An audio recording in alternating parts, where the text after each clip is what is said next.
मौसम भी ठंडा हुआ और कुछ दवाई भी ठंडी ही दे रहे हैं।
नमस्कार भाई सभी को। कैसे हैं आप सभी?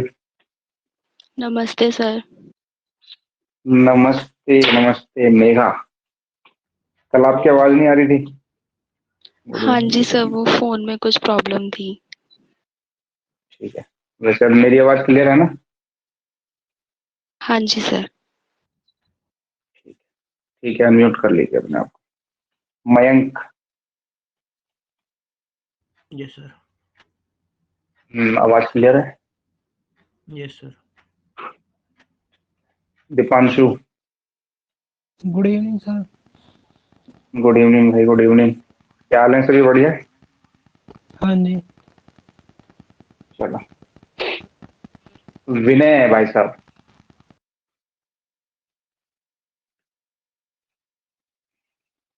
अभी पता नहीं कौन कौन बच्चा जोड़ा। अच्छा मुझे एक बात बताइए, जो रिकॉर्डेड वीडियो आपने देखा वो क्लियर था ना? सभी के पास पहुंच गया ना? हाँ जी। Yes sir. Yes sir. हाँ ठीक है। तो वो रिकॉर्डिंग सेशन का बेनिफिट यही है ना, आप उसे आराम से बैठ के फिर से रिवाइज भी कर सकते हो अपने आराम से। और हम ये रिकॉर्डिंग सेशन इस आईडी पे रखेंगे। अब जितना भी सेशन आप पढ़ेंगे ना 2.5-3 महीने के अंदर, जितनी वीडियो हमारी होंगी वो सब इस पे आएगा। आने वाले जो भी बच्चे अब होंगे ना, अब हमें फिर से ऐसे लाइव आने की जरूरत नहीं पड़ेगी। एक दो बार बच्चा सीधा आएगा और कंप्लीट इस कोर्स को परचेज कर लेगा अपने आप में, जितनी भी 70-80 वीडियो जो भी बैठेंगी पूरे कोर्स की, है ना? क्योंकि पहले भी थी, पहले थोड़ा टेक्निकल इश्यू था तो उस वजह से हमें डिलीट करनी पड़ गई वो सारी 76 वीडियोस थी। तो अब हम फिर से रिकॉर्ड करेंगे इन सभी वीडियोस को 2-2.5 महीना जितना भी आपका कोर्स चलेगा आपका। चलिए, तो कल हमने क्लास कहाँ पे एंड की थी? कल हमने सब्जेक्ट पढ़ा होगा, है ना? कल हमने बेसिक में सीखा था वर्ब और सब्जेक्ट होता क्या है सेंटेंस में। ठीक है। चलिए, आज जो हम पढ़ेंगे यहाँ पर, आज हम पढ़ेंगे ऑब्जेक्ट के बारे में कि ऑब्जेक्ट होता क्या है। ठीक है। आपका बिना टाइम खराब किए मैं शुरू कर देता हूँ यहाँ पे। किसी भी एक्शन का जो रिसीवर होता है ना, रिसीवर ऑफ एन एक्शन, ये क्या कहलाता है हमारा?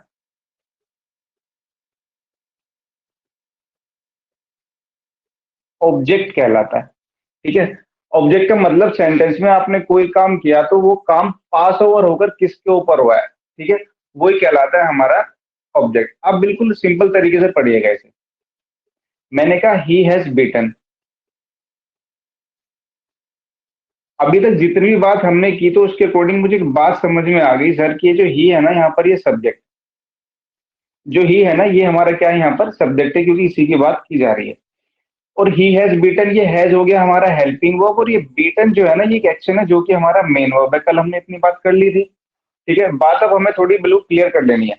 अभी जो बीट है ना ये एक एक्शन है, ये काम हो रहा है तो किसी ना किसी के तो ऊपर हो रहा होगा। काम इसने किया, किया किसके ऊपर? वो ऑब्जेक्ट मिस है वहां पर। अब यहाँ पे जो भी वर्ड आएगा इसका ऑब्जेक्ट बन के आएगा। He has beaten Shyam. तो आप एक बात समझिएगा, ये जो एक्शन है ना, ये ट्रांसफर होके जिसके ऊपर भी गया है उसे हम कहते हैं रेसिपिएंट, रिसीवर कहते हैं। ठीक है। तो कोई भी एक्शन हुआ है तो किसके ऊपर हुआ है वही कहलाता है हमारा ऑब्जेक्ट। तो जो ऑब्जेक्ट की सीधी सी डेफिनेशन होती है वो ये होती है कि सेंटेंस में वर्ब का जो रिसीवर होता है ना वही क्या कहलाता है? हमारा ऑब्जेक्ट। इसको आइडेंटिफाई करने का एक बड़ा सिंपल तरीका और है, उसे समझिएगा। सेंटेंस में जब भी आपको किसी वर्ड पे कोई प्रॉब्लम आ रही है तो आप वर्ब तक पहुंच जाइए एक बार। आप सब्जेक्ट देखिए, आप एक बार वर्ब पे जाइए। जब आप वर्ब पे जाएंगे तो वर्ब से आपको दो रिप्लाई निकलेंगे, अगर निकलते हैं तो, व्हाट और whom। अगर किसी वर्ब से दो रिप्लाई आपके निकलते हैं सर, तो ये कहलाएंगे आपके ऑब्जेक्ट। व्हाट का मतलब क्या और whom का मतलब किसको? देखो, ही हैज बीटन, उसने पिटाई की, किसकी की? किसको पिटा? शाम को। तो इस वर्ब से एक रिप्लाई निकल के आया क्या? हमारा उनका रिप्लाई। तो इसका मतलब ये कहलाएगा हमारा ऑब्जेक्ट। किसी भी वर्ब से यदि ऑब्जेक्ट है तो ये दो ही रिप्लाई निकल के आएंगे, व्हाट या whom। तो इन दोनों में अंतर क्या है? वर्ड से जो रिप्लाई निकल के आएगा वो कोई वस्तु होगी। मेरा कहने का मतलब वो ह्यूमन बीइंग नहीं होगा। ये जो होम वर्ड यूज किया जाता है ना, ह्यूमन बीइंग को रेफर करने के लिए किया जाता है, किसी पर्सन के लिए। सीधी सी बात मैं कहूँ, होम से जो भी रिप्लाई निकल के आएगा वो कोई व्यक्ति होगा, वर्ड से जो भी रिप्लाई निकल के आएगा वो कोई वस्तु होगी। कहने का मतलब वर्ड से जो भी रिप्लाई निकल के आएगा वो व्यक्ति नहीं होगा। व्यक्ति को छोड़कर जो भी रिप्लाई निकले वो आपका वर्ड से निकलेगा। ठीक है। देखिए एक सेंटेंस और देखो। सेंटेंस अधूरा कैसे होता है, क्यों अधूरा होता है? मैंने कहा आई नो। आप मुझे बताइए, इज सेंटेंस कंप्लीट और नॉट? सेंटेंस कंप्लीट है कि अधूरा है? I know.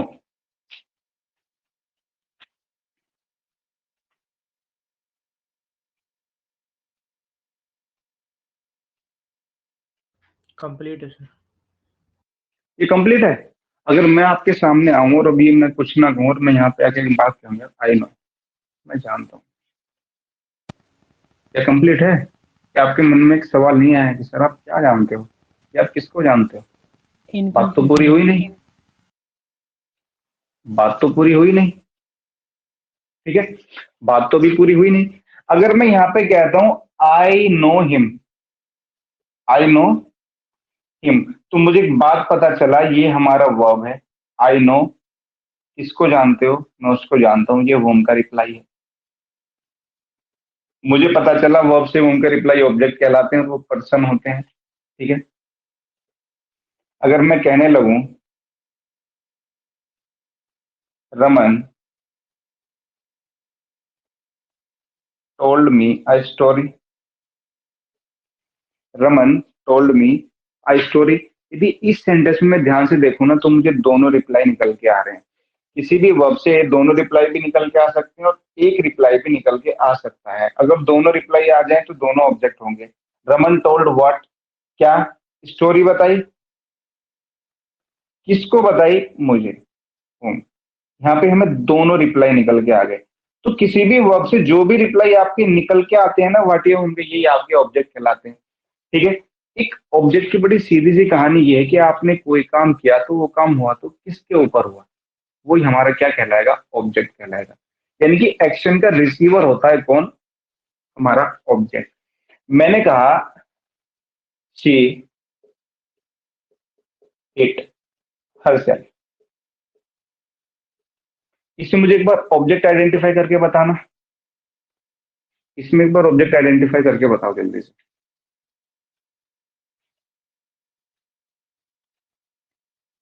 ये जो हिट वर्ड होता है ना, ये वर्ब होता है, ठीक है ना।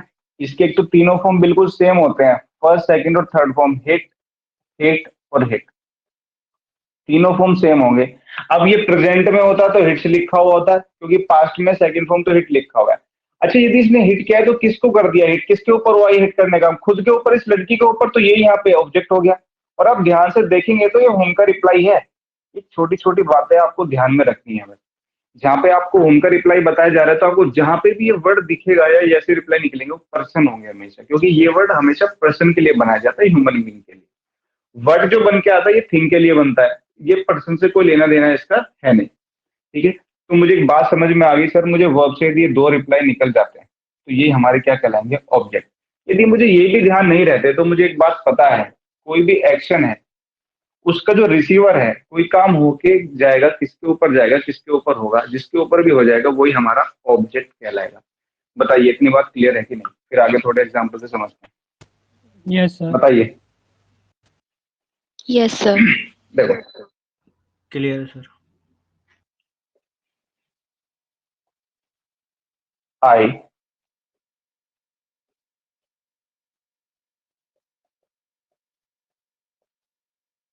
बस मैं तो आपसे एक बात कहता हूँ कि हो सकता है कि ये चीज जाके एक जगह पर फेल हो जाए वाटियों, तो कोई ऐसी चीज पढ़ लें कि जहाँ पे हमें कहीं भी दिक्कत ना हो।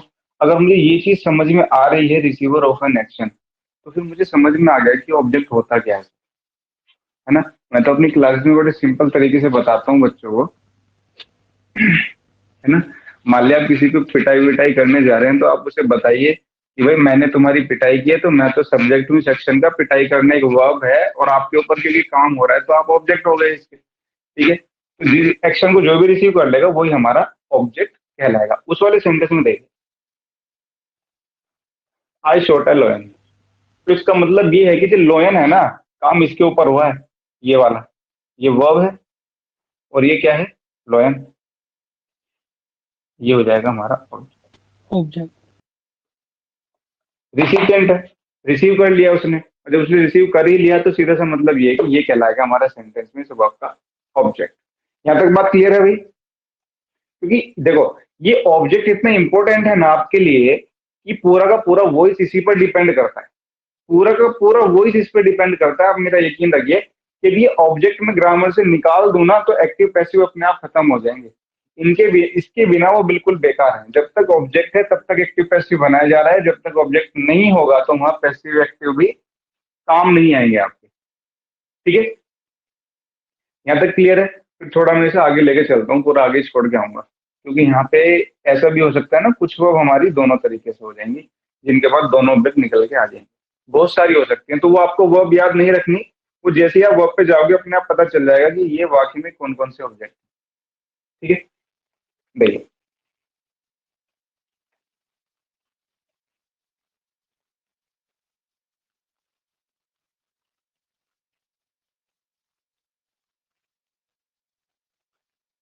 एक बार बात कर लेते हैं कि जो ऑब्जेक्ट है ना कौन कौन सी वर्ब के साथ लिखते हैं। मैं आपको वर्ब याद करा देता हूँ एक बार। देखिए दो तरह की वर्ब होती हैं, ट्रांजिटिव इंट्रांजिटिव।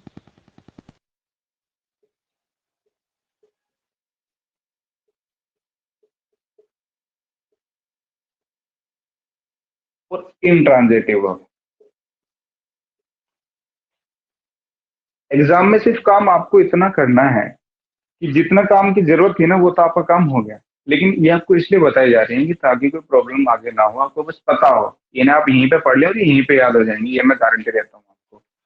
ठीक है, ट्रांजिटिव वर्ब ऐसी वर्ब्स होती हैं कि जिनके बाद ऑब्जेक्ट लिखे जाते हैं, यानी कि इन वर्ब के ऑब्जेक्ट होते हैं।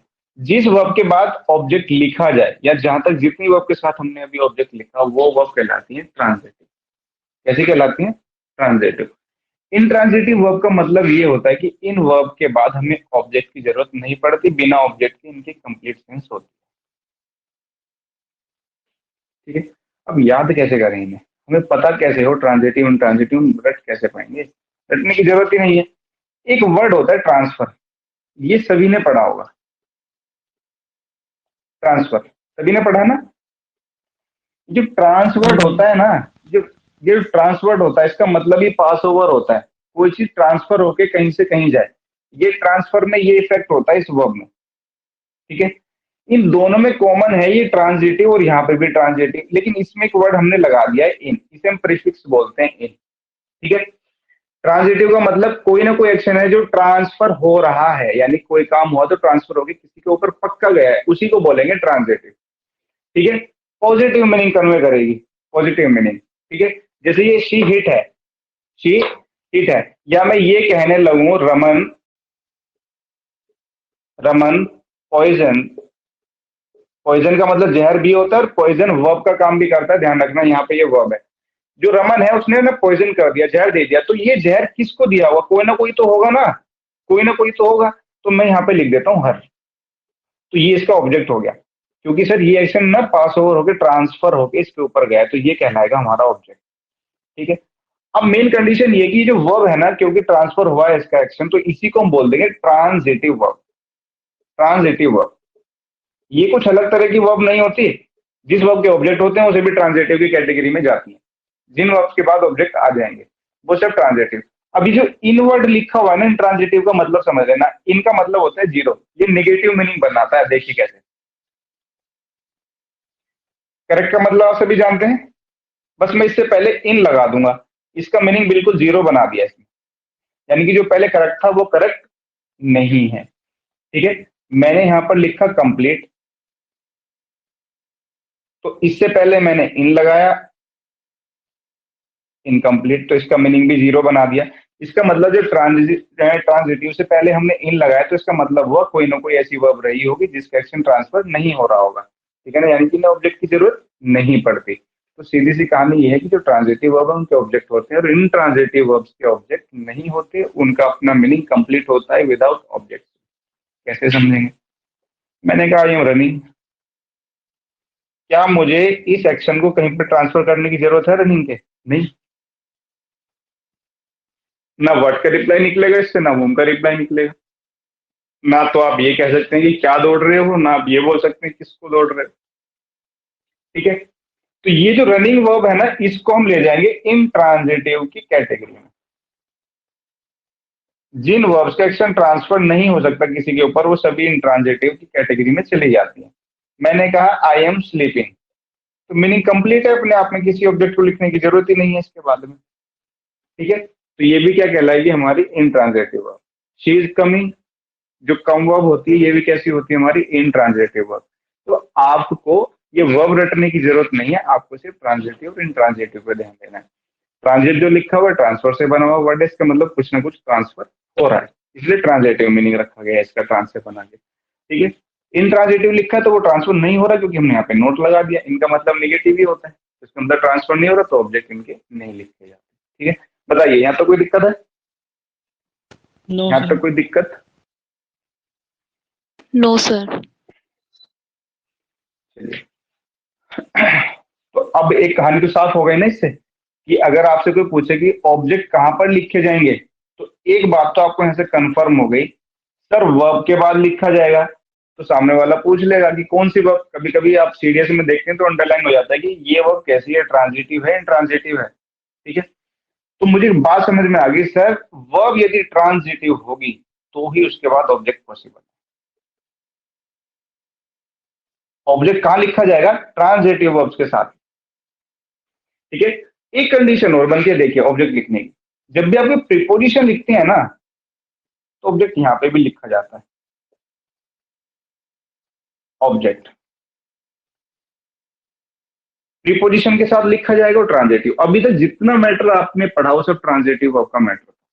ठीक है, एक दो आपको एग्जांपल लिखवाए गए इन ट्रांजिटिव वर्ब्स के, इनकी जिनका एक्शन ट्रांसफर नहीं हो पा रहा कहीं पे, तो वो सब इन ट्रांजिटिव की कैटेगरी में जाएंगे। अब एक दो ऑप्शन ना प्रीपोजिशन के देख लीजिए। देखिए, दे आर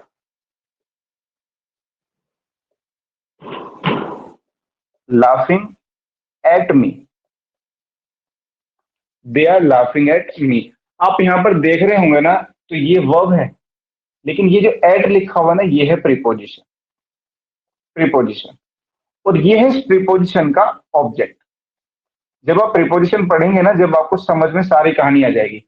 अपनी कॉपी के किसी भी एक पेज पर, फ्रंट पेज पर लिख लीजिए, ये आपका 4 एंड तक काम आएगा। जब भी लाइफ में कोई प्रीपोजिशन लिखोगे ना, तो उसके बाद ऑब्जेक्ट मेंशन होगा ही होगा, 101%। 101% ये स्ट्रक्चर आपको याद होना चाहिए। जब भी कोई प्रीपोजिशन लिखोगे, वो तो आप पढ़ ही लेंगे, जब प्रीपोजिशन लिखेंगे प्रीपोजिशन के चेहरे देख ही लेंगे आप अपने आप की कैसी होती है preposition.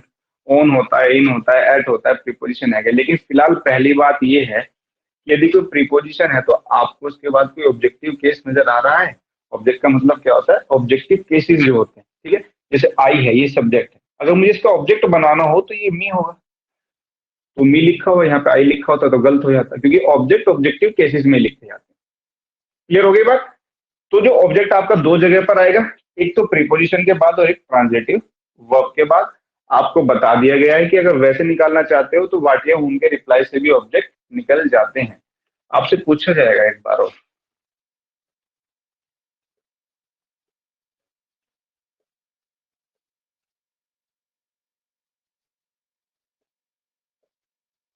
I am teaching you English. I am teaching you English, मुझे बस आप इसमें ना ऑब्जेक्ट फाइंड आउट करके बता दो शांत दिमाग से। अरे वाह, तो तुम बहुत सारे प्रेजेंट हो। देख लेता हूँ एक बार।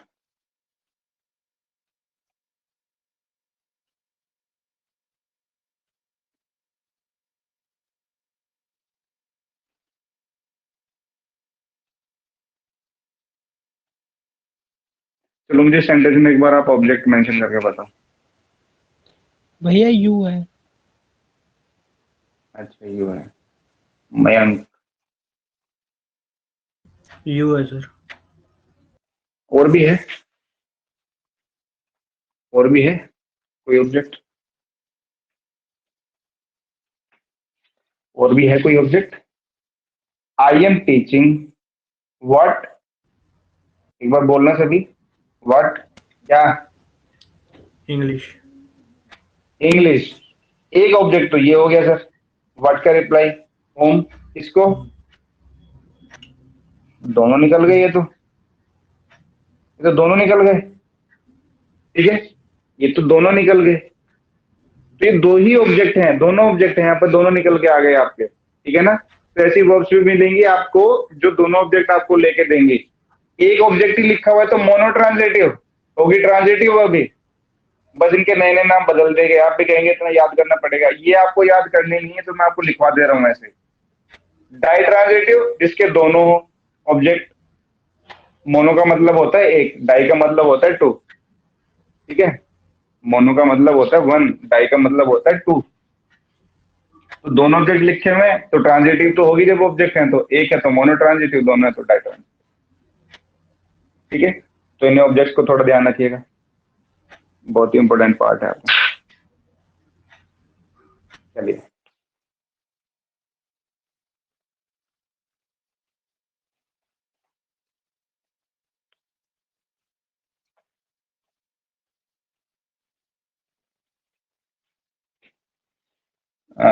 तो क्या आप सभी 12th पास आउट अभी हुए हैं इस सेशन में?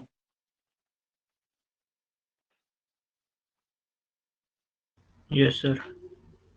Yes, sir.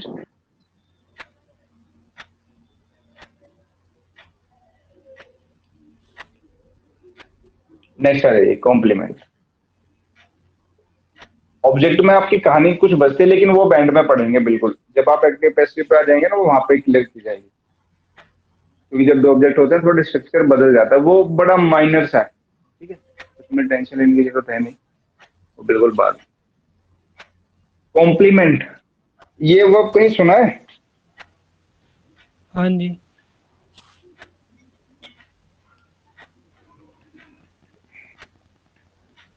मुझे लग रहा है कि रात में भी काम कर रहा है। आप में से ना किसी का माइक अनम्यूट रह गया है, तो मुझे लग रहा है कोई काम कर रहा है पीछे से।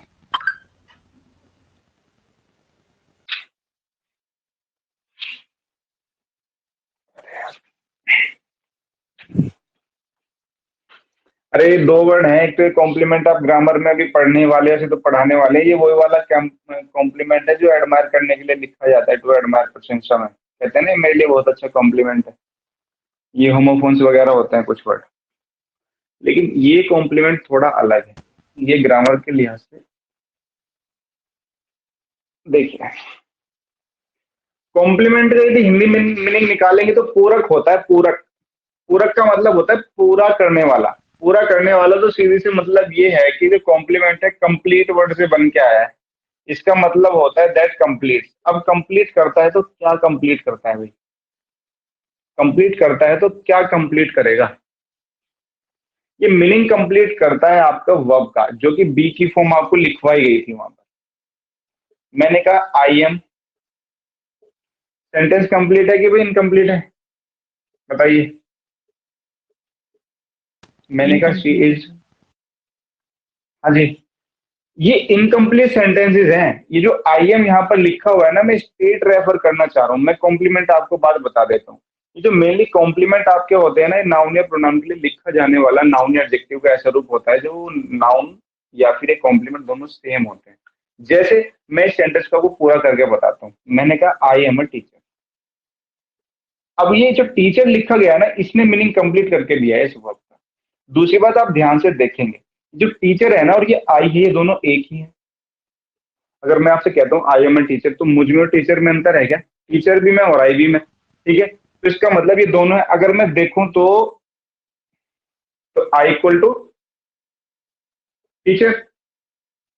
ठीक है, तो बी के फॉर्म जब भी मेन वर्ब के रूप में आप मेंशन करते हो ना, बी के फॉर्म जब भी आप मेन वर्ब के रूप में मेंशन करते हो, तो उनके बाद लिखा जाने वाला नाउन या एडजेक्टिव क्या होता है आपका?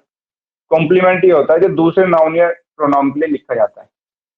मैं आपको पहले ही बता देता हूँ, जो कॉम्प्लीमेंट होता है या तो कोई नाउन होता है या फिर एडजेक्टिव, या तो कोई नाउन होगा या फिर कोई एडजेक्टिव होगा। एडजेक्टिव कैसे? मैंने कहा शी इज इंटेलिजेंट,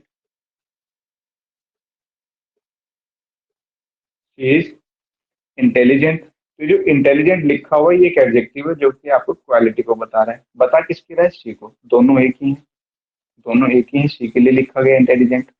तो ये जो हमारा प्रोनाउन है, और ये क्या है हमारा कॉम्प्लीमेंट कहलाएगा। इस कॉम्प्लीमेंट का मतलब होता है पूरा करने वाला। कॉम्प्लीमेंट के रूप में या तो नाउन होता है या फिर प्रोनाउन, सॉरी या तो नाउन या एडजेक्टिव। देखो अब एक बार फिर से समझ लो, मैं बड़ी सिंपल भाषा में बता देता हूँ। वैसे कॉम्प्लीमेंट का मतलब होता है मीनिंग कंप्लीट करने वाला। एक्चुअल आपको मीनिंग बता देता हूँ। कॉम्प्लीमेंट आप कहेंगे किसे ग्रामर में, कोई नाउन है, प्रोनाउन है, या कोई पर्सन है या कोई वस्तु है, जब आप उसी का एक और रूप नाउन या एडजेक्टिव बना के लिख देते हैं तो वही क्या कहलाता है, उसको कॉम्प्लीमेंट कहलाता है। ठीक है, यानी कि लिखा गया कॉम्प्लीमेंट और जिस नाउन के लिए लिखा गया ये दोनों सेम होंगे, एक ही पर्सन होंगे, एक ही पर्सन होंगे या एक ही थिंग होंगे, अलग अलग नहीं होंगे दोनों। ठीक है, मैंने आपसे पहले कहा है कि जो टीचर है ना और ये आई है दोनों एक ही और बी के फॉर्म के साथ यूज किए गए हैं। और यूज किए किसके साथ जाएंगे, usually used with to be form. ये टू बी का फॉर्म है वर्ब का।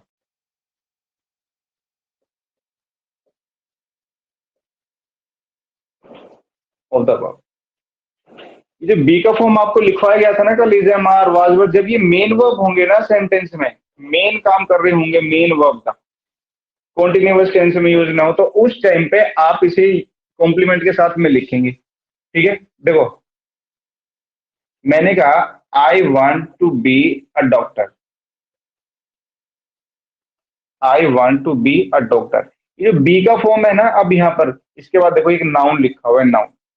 अब ये डॉक्टर लिखा किसी ना किसी के लिए जरूर गया होगा, ये लिखा गया है इस आई के लिए, ये एक प्रोनाउन है, ये एक प्रोनाउन।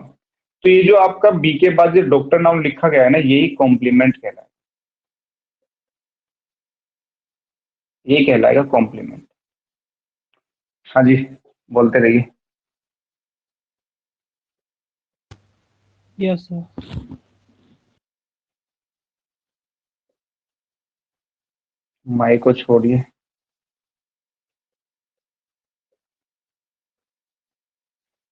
कॉम्प्लीमेंट दिखता है, कॉम्प्लीमेंट दिखता है, तो मुझे पता चल गया। इधर ये जो इज लिखा हुआ है बी का फॉर्म ही तो है, इसके अलावा कोई और वर्ब भी नहीं है, मेन वर्ब है। और जब ये मेन वर्ब होगा तो पक्की बात है कि मॉनिटर लिखा ही जाएगा। ये जो मॉनिटर है ये सी और ये दोनों एक ही तो है, ये सी ही तो मॉनिटर है, तो ये क्या कहलाएगा हमारा complement.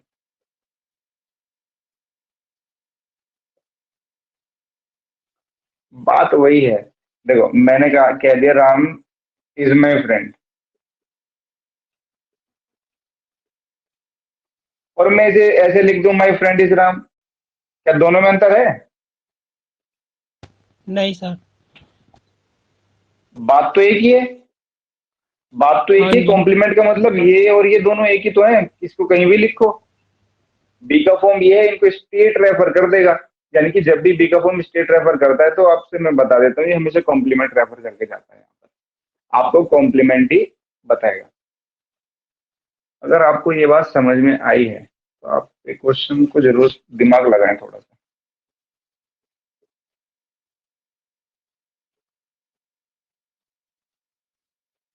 They are a doctor, they are a doctor.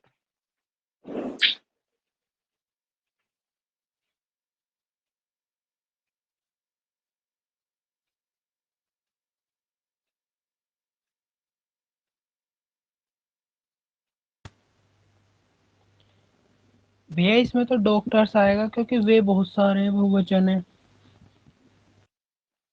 हाँ ये भी ठीक और है। ए नहीं, अब देखो ध्यान, ए नहीं आने का। देखो ये है हमारा मेन वर्ब। मैंने कहा ये हो गया कॉम्प्लीमेंट, डॉक्टर नाउन है, जिनसे पहले भी आर्टिकल लिखे हुए मिल जाएं, ए एन और द, वो सब नाउन होते हैं, ध्यान रखना, वरना धीरे धीरे तो सब सीख ही लोगे आप। दे हो गया आपका प्रोनाउन। तो अगर मैं देख पा रहा हूं तो दे और ये डॉक्टर एक ही हैं, लेकिन मुझे एक बात बताओ, ये तो एक डॉक्टर और दे लिखे जाते हैं एक से ज्यादा के लिए, तो इसका मतलब कॉम्प्लीमेंट ऐसे तो नहीं लिखा जा सकता। इसका मतलब दोनों का नंबर भी सेम रहा होगा, भाई दोनों का नंबर भी सेम रहा होगा ना। हाँ जी। ठीक है, जब दोनों का नंबर सेम रहा होगा तो इसे प्लूरल फॉर्म में लिखो, दे आर डॉक्टर्स। अब बहुत सारे व्यक्ति एक डॉक्टर कैसे हो जाएंगे, सब अलग अलग ही होंगे, दे आर डॉक्टर्स। तो कॉम्प्लीमेंट्स के नंबर भी तो सेम होंगे, ठीक है। तो कॉम्प्लीमेंट ध्यान रखिएगा बी के फॉर्म के बाद लिखा जाता है। दूसरी बात है, कॉम्प्लीमेंट को पहचानने का सबसे आसान तरीका ये है कि जिस भी नाउन या प्रोनाउन के लिए लिखा जाएगा एडजेक्टिव या नाउन का फॉर्म, वो बिल्कुल उस नाउन या प्रोनाउन के जैसा ही होगा, वो एक ही व्यक्ति या एक ही वस्तु होंगे। क्योंकि जब एग्जामिनर यहाँ से आपको पैसिव बनाने के लिए देगा तो फिर फंस जाओगे वहां, इसलिए आपको बेसिक पढ़ाए जा रहे हैं। They made him king. अब इस सेंटेंस में ध्यान से देखना। अब बच्चे ना बड़े आराम से रट के चले जाते हैं कि दे मेड, अब हिंदी निकालते हैं बड़ी अच्छी कि दे मेड उन्होंने बनाया, क्या बनाया, राजा।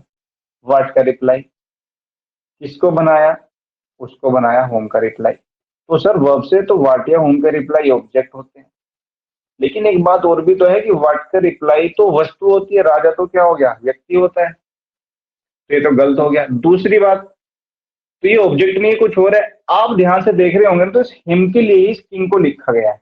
ये हिम और किंग दोनों एक ही। अगर मैं आपको कहने लगूं I want to make you monitor, I want to make you monitor, तो जो यू है और मॉनिटर है दोनों आप एक ही तो हैं, है ना, दोनों एक ही तो Yes, हैं। तो अगर दोनों एक है तो इसका मतलब ये कि किंग तो कॉम्प्लीमेंट हो गया इस हिम के लिए। ये ऑब्जेक्ट तो हिम ही है, अपने ऑब्जेक्टिव केस में लिखा हुआ है। ये जो किंग है ना, ये कोई ऑब्जेक्ट नहीं है, ये कॉम्प्लीमेंट है। क्या है कॉम्प्लीमेंट को, इस बात से समझिए, बोलिए, ठीक है। तो कॉम्प्लीमेंट से इतनी बात को समझ लेंगे। आपको बी के फॉर्म के साथ लिखा जाएगा। दूसरी बात, कभी बी का फॉर्म भी मेंशन ना हो तो आपको समझ लेना है कुछ परिस्थितियों में ऐसा हो सकता है कि जिस नाउन या प्रोनाउन के लिए लिखा हो दोनों सेम ही हो। ऐसे बहुत से क्वेश्चन आपको देखने को मिलेंगे, एडवर्ब्स में मिलेंगे, आगे आगे कई तरीके से आपको क्वेश्चन मिल जाएंगे, ठीक है। चलिए बढ़ते हैं आगे।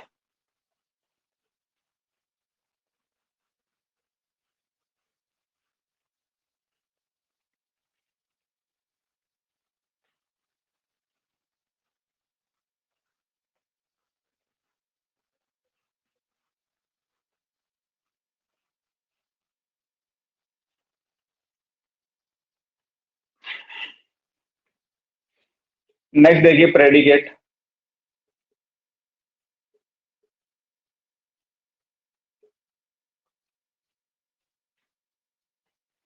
प्रेडिकेट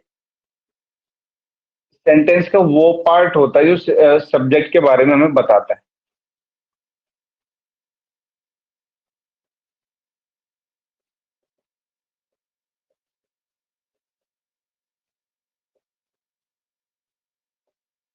अब हमें वर्ब का पता चल गया, हमें सब्जेक्ट का भी पता चल गया, हमें ऑब्जेक्ट को भी आइडेंटिफाई करना आ गया, कॉम्प्लीमेंट भी हम पहचान लेंगे। प्रेडिकेट आपकी हेल्प करता है कि जो बात कही जा रही है वो किसके लिए कही जा रही है सेंटेंस में, वही हमारा सब्जेक्ट है। अब मैंने कहा he is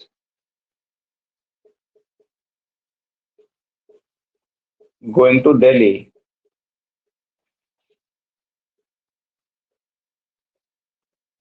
to meet his friend. अगर आप ध्यान से देख रहे होंगे ना, तो ये हमारा सब्जेक्ट है, ठीक, इसी के बारे में बात हो रही है। अब बात क्या हो रही है इसके बारे में, वो सारी ये बात है वर्ब से शुरू होने वाला जितना भी पार्ट है सारा प्रेडिकेट कहलाएगा, ध्यान रखिए। ये सारा का सारा प्रेडिकेट है सर। सब्जेक्ट को छोड़कर वर्ब से स्टार्ट होने वाला जितना भी पार्ट है वो सारा प्रेडिकेट कहलाएगा। ये प्रेडिकेट भी कभी कभी आपकी हेल्प कर देता है सब्जेक्ट को आइडेंटिफाई करने में। वर्ब से शुरू होने वाला पार्ट आपको समझ में नहीं आ पाता कि किसके लिए लिखा गया, आप पहले उस प्रेडिकेट को पढ़ लीजिए, आपको समझ में आ जाएगा सेंटेंस का सब्जेक्ट क्या है। आपको सब्जेक्ट समझ में आ गया तो आपको पता चल जाएगा प्रेडिकेट क्या है। देखिए मैं दिखा देता हूँ आपको बता के। आप ही को छोड़िए और आप यहाँ से पढ़िए is going to Delhi to meet his friend. आप कोशिश करेंगे पहचानने की, अरे लिखा किसके लिए गया, कौन जा रहा है। yes, तुम्हें पता चल गया ही की बात हो रही है, तो ही हमारा सब्जेक्ट हो गया। दूसरी बात, यदि मैं कहने लगूं ही ये सब्जेक्ट है, इसके बारे में क्या बताया जा रहा है, ये सारी कहानी जितनी भी कि वो दिल्ली जा रहा है अपने दोस्तों से मिलने के लिए, तो ये क्या रहा होगा हमारा प्रेडिकेट रहा होगा।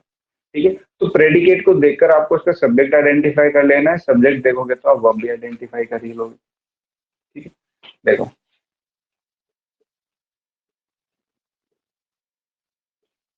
शी इज ऑनेस्ट, बड़ा आसान है। शी के बारे में सारी कहानी बताई गई है, predicate.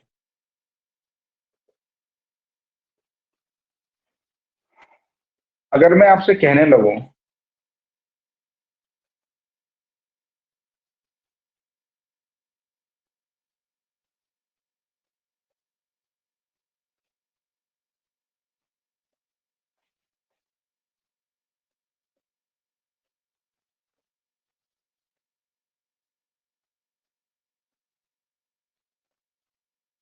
who are very intelligent, अगर इस सेंटेंस में आपको एरर निकालना है, अगर इस सेंटेंस में आपको एरर निकालना है तो अलग अलग तरीके से प्रेडिकेट को पकड़ लीजिए। ठीक है ना, एक तो इसके लिए हमने इसे पकड़ लिया यहाँ से। ठीक है, अब ये जो प्रेडिकेट लिखा हुआ है ना, आर वेरी इंटेलिजेंट, ये किसके लिए लिखा गया है? ये आपको भी पता है इंटेलिजेंट कौन है, बॉय के लिए लिखा गया है, तो इसका मतलब ये बात की जा रही है बॉय के लिए। तो यहाँ पे आने वाली जो भी वर्ब होगी वो होगी बॉय के अकॉर्डिंग। बॉय है सिंगुलर, और जब बॉय सिंगुलर है तो यहाँ पे वर्ब भी क्या आ जाएगी। इस तरीके से एग्जामिनर आपको फंसाता है। यदि कभी आपको पता करना है कि वर्ब हमें सिंगुलर लिखना है कि प्लूरल, जो कि आप टेंस में सीखेंगे अभी आने वाले टाइम में, तो आप पहले उसे पढ़िए। वर्ब, वर्ब से जब आप पढ़ना शुरू करते हैं इसका मतलब आप प्रेडिकेट आपने पढ़ना शुरू कर दिया। इसका मतलब ये दिए गए सब्जेक्ट के बारे में लिखा गया, तो आपको समझ में आ जाएगी इतनी सारी बात लिखी किसके लिए जा रही है। तो देखो सब्जेक्ट आपको मिल जाएगा, सेंटेंस में लिखा होगा। ठीक है, तो आप अपने आप वर्ब भी लिख लें। ठीक है, क्लियर है ये बातें? हाँ जी, यस सर। वर्ब हुआ, सब्जेक्ट हुआ, ऑब्जेक्ट हुआ, कॉम्प्लीमेंट हुआ और प्रेडिकेट हुआ। ये ऐसी चीजें जो आपको टॉपिक के बीच में पढ़ाई नहीं जाती, लेकिन इनका यूज बहुत ज्यादा होता है क्योंकि स्ट्रक्चर काम ही नहीं करता है हमारा। ठीक है, आपको मैं भी शुरू में पहले टेंस से शुरू कर देता, आप फिर स्ट्रक्चर और मेरा मुंह देखते रहते कि कैसे कैसे लिखा हुआ है, सब्जेक्ट कहाँ से आ गया, ये क्या है, ये प्रेडिकेट क्या होता है। ठीक है ना, ये आपके हेल्प करेंगे, इससे आपके लिए आसानी हो जाएगी बहुत ज्यादा। ठीक है, देखिए अब ये तो बेसिक मैंने आपको पढ़ा दिए, जो वर्ब के फॉर्म आपको लिखवाए गए हैं आप उन्हें पढ़ें। ठीक है, ये आपको बिल्कुल पढ़ने हैं, बस यहाँ से कच्चे मत रह जाइएगा। देखो अब बिल्कुल एक नींव रखते हैं, बिल्कुल ये मान के चलिए कि बिल्कुल शुरू करने वाले हैं बस अब आपकी इंग्लिश। ये आपको बेसिक दिए गए हैं ताकि आपके लाइफ लॉन्ग काम आते रहे आपके लिए इंग्लिश में। ठीक है, क्योंकि इनके लिए कोई चीजें बनाई नहीं गई हैं ग्रामर में, आप जब भी पढ़ने जाएंगे ना इन्हें तो कहीं पे नहीं लिखा होगा सब्जेक्ट क्या होता है कहाँ पे है, सीधा टेंस से शुरू होगा या पार्ट्स ऑफ स्पीच से शुरू होगा। हम पार्ट्स ऑफ स्पीच पे भी आते हैं धीरे धीरे। देखिए ये आपको भी पता है कि हम लैंग्वेज पढ़ रहे हैं, ये मैंने आपको बात कल बताई थी। ठीक, जो लैंग्वेज होती है ना उसे एक्सप्रेस करने का तरीका क्या था, सुनते रहिए, वहीं पहुंच जाएंगे जहां पे हमें जाना है। पहले कहानी ये थी कि जब किसी को हमें अपनी बात बतानी होती थी तो हमारे पास ये जेस्चर्स थे, कुछ इशारे थे, हाथों से कर दिए, आंख से कर दिए, कुछ आवाजें निकाल दी। ठीक है, शब्द नहीं थे एक्यूरेट कि हम जो आज हम बोल पाते हैं ना, इसमें बोल के आपको समझा रहा हूँ, ऐसे कुछ ऐसा नहीं था। ठीक है, तो जब शुरुआत की गई लैंग्वेज की, इंग्लिश की मैं बात कर रहा हूँ और हर लैंग्वेज की ऐसी शुरुआत हुई होगी, इंग्लिश और हिंदी का तो हमें पता है, बाकी हर जगह ऐसे ही हुआ होगा। ठीक है, तो पहले साउंड्स बने, सबसे पहले क्या बने, साउंड। ठीक है, जिन्हें हम बोलते हैं लेटर, क्या बोलते हैं, लेटर। अच्छा ये बताओ यहाँ पे रिफ्लेक्शन तो नहीं है, दिख रहा है यहाँ पे? Yes sir. ठीक है, लेटर्स बनाए सबसे पहले जिन्हें हम बोलते हैं साउंड्स। जो ए टू जेड आप पढ़ते हैं, जो अल्फाबेट होता है ना पूरा ए टू जेड, जैसे ए हुआ ये एक लेटर है, बी है ये एक लेटर है, सी एक लेटर है, डी। अगर आप खाली ए बोलेंगे ना तो इससे कुछ नहीं पता चल रहा, इससे सिर्फ एक साउंड नहीं, एक वोल साउंड जनरेट हो रहा है यहाँ से, कॉन्सोनेंट साउंड है बस, इसके अलावा इससे कुछ नहीं पता। ठीक ठीक है। इसके अलावा इससे चला ए बी सी डी, ये जो थे ये थे हमारे लेटर्स, सबसे पहले ये बने, ठीक है। अब यहाँ तक साउंड तो निकलने लगी, लेकिन बात अभी अधूरी थी। तो हमने क्या किया, इन साउंड्स को मिलाना शुरू कर दिया, इन्हें मिलाना शुरू कर दिया, एक से ज्यादा जोड़ने शुरू कर दिए। तो हमने बना दी यहाँ पर वर्ड, वर्ड तैयार कर दिया हमने। क्या तैयार कर दिया, वर्ड। इसको हम कहते हैं ग्रुप ऑफ लेटर्स। हमने लेटर्स को मिलाना शुरू किया और एक मीनिंग तैयार कर लिया, जिसको हमने नाम दे दिया वर्ड का। किसका नाम दे दिया, वर्ड का, ठीक है। जैसे मैंने कहा ब्यूटीफुल, ब्यूटीफुल। अब वही वाली बात है, जहां पे एक से ज्यादा चीज हो जाए वही ग्रुप बन जाती है, ठीक है। अब ये बी एक लेटर है, ई एक लेटर है, ए एक लेटर है, यू, तो ये ग्रुप तैयार हो गया। इन ग्रुप से मिलके एक वर्ड तैयार हो गया जिसका अपना एक मीनिंग है। तो लेटर से तैयार हुआ क्या, वर्ड, लेटर के ग्रुप से, इसका अपना एक मीनिंग हो गया। लेकिन ध्यान रखना, ऐसा ग्रुप होना चाहिए जिसका अपना कोई मीनिंग हो। ये नहीं कुछ भी जोड़ दोगे आपस में ग्रुप बना दोगे, उसमें कोई मीनिंग ही नहीं निकलता, तो वो वर्ड कहलाएगा ही नहीं, ठीक है, वो वर्ड ही नहीं कहलाएगा। तो कुछ बातें अब यहाँ से व्यक्त होनी शुरू हो गई वर्ड से, कुछ, अब कंप्लीट बात नहीं थी। तो हमने क्या किया, हमने इन वर्ड्स को भी जोड़ना शुरू किया, एक से ज्यादा वर्ड बनाने शुरू करे। इसको हमने नाम दे दिया स्पीच। क्या दे दिया हमने, स्पीच। इसी को हम बोलते हैं सेंटेंस, इसी को हम अपनी भाषा में बोल देते हैं स्टेटमेंट, है ना। यानी कि ये होता है group of words, A group of words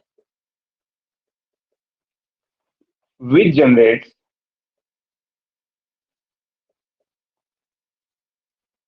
a sensible meaning। आप लिखते जा रहे हैं, कुछ भी लिख दिया, मीनिंग सेंसिबल है नहीं, तो आप उसे सेंटेंस नहीं बोल पाएंगे, ठीक है। शुरुआत समझ लीजिए फिर से, ए हुआ बी हुआ लेटर्स थे, हमने इन्हें जोड़ना शुरू कर दिया, हमने इन्हें जोड़ना शुरू कर दिया, HOT हॉट हमने लिख दिया, ये एक वर्ड बन गया, 3 लेटर से मिलकर एक वर्ड बना। अब इसी तरह के हमने कुछ वर्ड बनाने शुरू करे, उन्हें हमने लिखना शुरू कर दिया। इसका मतलब मैंने लिखा she went to college, she went to college, ठीक है। एक वर्ड, 2 वर्ड, 3 और 4, ये जो वर्ड है ना, इन्हीं का ग्रुप तैयार हुआ सेंटेंस। वो तब हुआ जब मैंने इन सभी को लिखा है और एक इसका मीनिंग बना है अपना, ये तब क्या कहलाएगा, सेंटेंस कहलाएगा, ठीक है। यदि मैंने उठपटांग लिख दूं थोड़ा सा, वर्ड ये रहेंगे सारे, कॉलेज, शी, टू वेंट, तो वर्ड तो चारों यही है, तो सेंटेंस कौन सा कहलाएगा दोनों में से, दोनों में से सेंटेंस कौन सा कहलाएगा, सेंटेंस तो एक ही होगा, सेंटेंस तो एक ही होगा, क्योंकि सर नीचे वाले में तो स्ट्रक्चर है ही नहीं, ऊपर वाले में स्ट्रक्चर है और अपना मीनिंग भी है, तो ये क्या कहलाएगा, हमारा सेंटेंस कहलाएगा। या मैं इसे क्या बोल दूंगा, स्पीच बोल दूंगा। क्या बोल दूंगा, स्पीच, स्पीच। ठीक है। स्पीच तक आ गई बात, आ गई सेंटेंस तक, सेंटेंस बना कैसे, कहां तक हम सेंटेंस पर आए, बस यहीं से कहानी शुरू हो जाती है इंग्लिश। आपको सेंटेंस ही तो समझना होता है ग्रामर में। इंग्लिश जब आपके सामने आती है तो आपके सामने सेंटेंस ही आता है, और तो कुछ नहीं आता भाई, ठीक है। तो उसे हम समझें कैसे, एक चीज याद रखिएगा, सिर्फ 8 से 9 वर्ड का खेल है पूरे इंग्लिश में, 8 से 9 वर्ड का, जो आप 3 महीने पढ़ते हैं। अगर ये आपने ठीक से पढ़ लिया ना, तो फिर इंग्लिश आपकी ठीक, ठीक है। देख,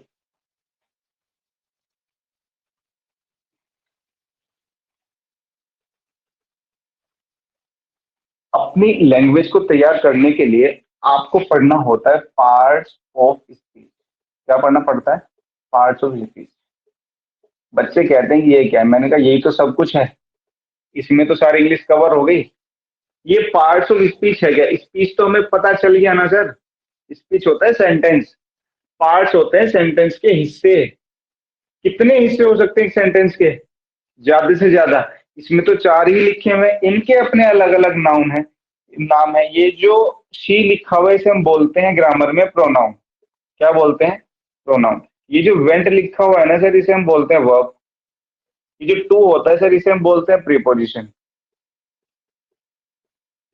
और जो कॉलेज लिखा हुआ है इसे हम बोलते हैं नाउन।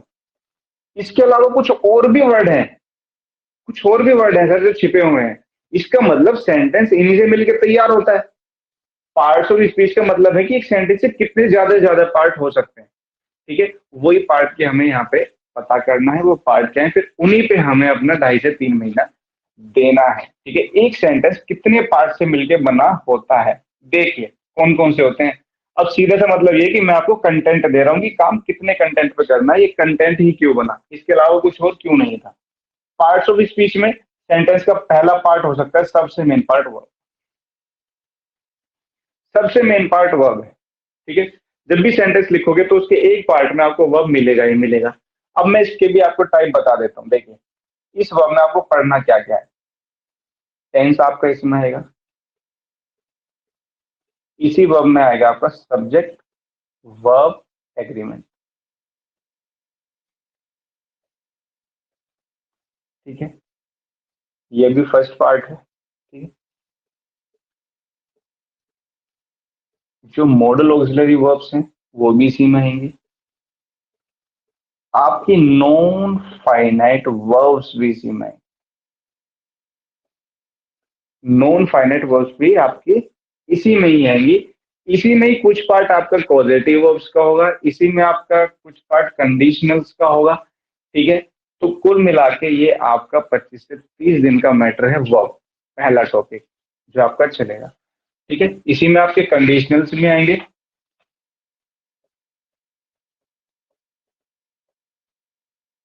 और इसी में आपके कॉजेटिव वर्ब्स भी आएंगे। लेकिन इतना जरूर ध्यान रखिएगा, जिस बच्चे ने वर्ब को क्लियर कर लिया, ठीक से वर्ब को पढ़ लिया, उसने 60% इंग्लिश को पकड़ लिया। सीडीएस का परसों एग्जाम हुआ है, सीडीएस का परसों एग्जाम हुआ है। जिस बच्चे ने केवल वर्ब पढ़ा होगा ना, वो इंग्लिश क्वालिफाई करेगा। 120 में से 70 से 75 क्वेश्चन वर्ब के ही हैं, ठीक है। दूसरा, जब ये सब आपका हो जाएगा, फिर आता है आपका नाउन। फिर आप पढ़ेंगे यहां से प्रोनाउन। आपका एक टॉपिक होगा आर्टिकल। फिर आप पढ़ेंगे एडजेक्टिव,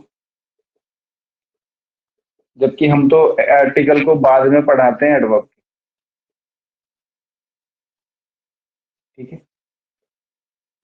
आपका प्रीपोजिशन होता है। नंबर 8, इस पे आता है आपका कंजंक्शन। एक पार्ट और होता है जो कि ज्यादा पढ़ाने की जरूरत है नहीं, वो आप नॉर्मली जब डायरेक्ट इनडायरेक्ट में जाएंगे ना, तो वहां पे एक छोटा सा 2-3 मिनट का रेफरेंस दे दिया जाएगा, इंटरजेक्शन। इंटरजेक्शन, ठीक है। इंटरजेक्शन जो एक्सक्लेमेशन साइन के साथ लिखे जाते हैं वर्ड, जैसे एलास और रे, ये सब, ठीक है। आप ध्यान से देखिए, अब ध्यान से देखिए, मैं दुनिया का कोई भी सेंटेंस लिखूं, मैं दुनिया का कोई भी नॉवेल लिखूं, कोई भी मैगजीन में बनाऊं, कोई भी मैं न्यूज़पेपर बनाऊं, इन 9 वर्ड से 10वां वर्ड उसमें यूज नहीं हो।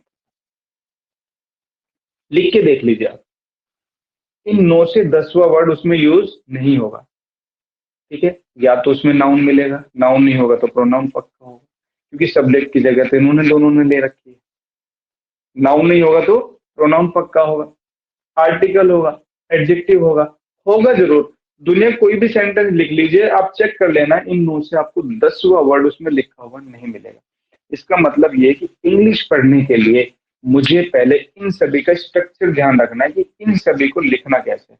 पार्ट ऑफ स्पीच में आपको यही बताया जाता है कि ये सारे वर्ड लिखे कहाँ जाते हैं, क्या काम करते हैं और कैसे कैसे काम करेंगे। अगर आप ये सीख जाते हैं तो इसका मतलब मामला सही है। इसके अलावा आपको मीनिंग की जरूरत पड़ेगी लैंग्वेज में। इससे तो आप स्ट्रक्चर तैयार करेंगे सेंटेंस का, मीनिंग, ठीक है ना। मीनिंग आपके तैयार होंगे एंटोनियम से, मीनिंग आपके तैयार होंगे सिनोनियम से। आपका one word substitution, one word substitution, idioms and phrases आपके होंगे, ठीक है। कुछ आपके फ्रेजल वर्ड्स भी यहाँ पर, जो कि आपको असाइनमेंट में वो क्या दिया जाएगा।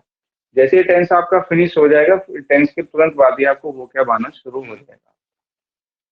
मैं चाहता हूँ कि पहले आप यहाँ तक तैयार हो जाएं, क्योंकि जब टेंस आपका क्लियर हो जाएगा ना, फिर आप तैयार हो जाएंगे ये देखने के लिए कि सेंटेंस को बनाएंगे। इतना काम करना है, इतना कंटेंट पे हमें काम करना है, जब जाके बात बनेगी। ठीक है, ध्यान रखना इसके अलावा कुछ है ही नहीं, यहीं पे खत्म है सारी इंग्लिश। आप इसे जी जान से और एक सही ढंग से पढ़िएगा, एक सही तुक देकर पढ़ना कि सही है तो सही क्यों है, गलत है तो गलत क्यों है। ठीक है, तो कहानी ही से हमारी समझ में आनी शुरू हो जाएगी। हाँ जी, बताइए। आप पहले इस कंटेंट को एक बार नोट डाउन कर लो, कितने कंटेंट पे हम काम करेंगे। ठीक है, लेकिन ये काम करेंगे हम कल से, ये काम करेंगे हम कल से। आपको कल, आपके लिए मैं काम छोड़ देता हूँ, आपको टेंस पढ़ना है, आपको पढ़ना है टेंस। ठीक है, आपको Yes. टेंस पढ़ के आना है कल आप टेंस पढ़ के आए, क्योंकि जब मैं पढ़ाऊंगा तो फिर उससे और ज्यादा बेटर आपको समझ में आएगा। ठीक है, चलिए ठीक है, आज के लिए आपको गुड नाइट, सभी को राम राम, नमस्कार, bye. Bye sir, good night. Good night sir. Good